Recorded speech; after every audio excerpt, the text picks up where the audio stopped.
અમદાવાદમાં HMPVનો વધુ એક કેસ નોંધાયો છે। એક બાળક આ વાયરસથી સંક્રમિત થયું છે। અમદાવાદની અંદર HMPVનો વધુ એક કેસ નોંધાયો। અમદાવાદ મ્યુનિસિપલ કોર્પોરેશનમાં આજ રોજ હ્યુમન મેટા ન્યુમોવાયરસનો એક કેસ રિપોર્ટ થયેલો છે, જે બાળક 9 માસનું બાળક છે અને મેલ ચાઇલ્ડ છે। બાળકને અગાઉ બોપલની એક હોસ્પિટલમાં એડમિટ કરવામાં આવેલો હતો, જેમાં તેને રેસ્પિરેટરી ઇલનેસના સિમ્ટમ્સ હતા।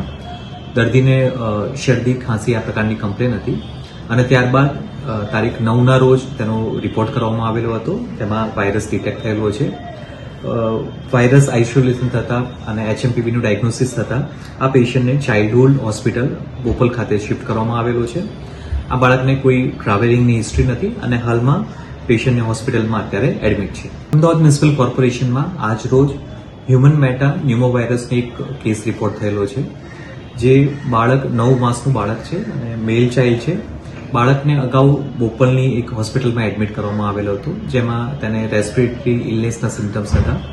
દર્દીને શરદી ખાંસી આ પ્રકારની કમ્પ્લેન હતી અને ત્યારબાદ તારીખ 9ના રોજ તેનો રિપોર્ટ કરવામાં આવેલો હતો। તેમાં વાયરસ ડિટેક્ટ થયેલો છે। વાયરસ આઇસોલેશન થતા અને HMPVનું ડાયગ્નોસિસ થતા આ પેશન્ટને ચાઇલ્ડહુડ હોસ્પિટલ બોપલ ખાતે શિફ્ટ કરવામાં આવેલો છે। આ બાળકને કોઈ ટ્રાવેલિંગની હિસ્ટ્રી નથી અને હાલમાં પેશન્ટને હોસ્પિટલમાં અત્યારે એડમિટ છે।